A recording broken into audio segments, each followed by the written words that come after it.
बाबा आज वाघिवली गावात सभामंडपाचं उद्घाटनाचं आपण उद्घाटन केलं, त्या बाबतीत आपण काय सांगू? मंदिराच्या शेजारी सभामंडप असावा अशी प्रत्येक तालुक्यातल्या नागरिकांची मागणी होती.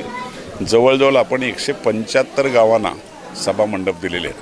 प्रत्येक गावाला 10-10 लाख रुपयाप्रमाणे आपण दिलेला निधी. आता वाघिवलीला इथं आल्यानंतर त्यांनी सांगितलं आम्हाला डबलचं करायचे, त्यांना परत 10 लाख रुपये देतो आहे. कारण गावाला बसण्यासारखं ठिकाण चांगलं व्हावं ही त्यामध्ये चांगली परंपरा सुरू केलेली आहे. एकत्रितपणे गाव राहिला तर अजूनही त्याच्यामध्ये शांततेने कार्यक्रम चांगले होतात आणि त्याचा उपयोग समाजाला होतो. पण मुरबाड तालुक्यामध्ये आपण बघत आहोत की विविध विकास कामे आता सपाटा चालू झाला विकास कामांचा, त्याला आपण भरघोस निधी देतो, त्याबाबतीत मुरबाड तालुक्यालाच नाही मतदारसंघाला माझ्या निधी कधीच कमी पडत नाही. मी डांबरमुक्त मुरबाड मतदारसंघ करतो आहे. महाराष्ट्रातला पहिला मतदारसंघ असेल माझा आणि सगळ्यात मोठा मतदारसंघ माझा आहे. त्यामुळं कुठेही जाल तिकडचे तुम्हाला सगळे रस्ते आता सिमेंट कॉन्क्रीटचेच चालू आहेत आणि चांगल्या पद्धतीने करतो आहे. आपला कल्याण मुरबाड पण आता साधारण 1 महिन्याच्या आत पूर्ण होतो आहे.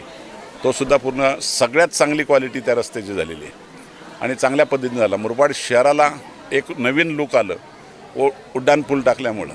पहिल्यांदा मुरबाडचं चेहरामोहरा बदलतो आहे आणि त्यामुळं एक चांगल्या प्रकारचं मुरबाडच्या विकासाला दिशा मिळते आणि त्यामुळे निश्चितपणे अजून लागेल नीती तो राज्याचे मुख्यमंत्री मला कधीच नाही म्हणत नाही. मग तुम्ही बोलताना बोलले की योजनेला पैसे दिले जातील, ठेकेदाराला पैसे दिले जाणार. ज्या गावाला पाणी पुरवठा चांगल्या पद्धतीने होईल त्याच गावाला निधी दिला जाईल. आता ठेकेदारांना पैसे नाही, कारण ठेकेदारांनी काय केलं आहे, पाण्याचा उद्भव पाहिला नाही, त्यांनी फक्त स्वतःचंच काम पाहिलं.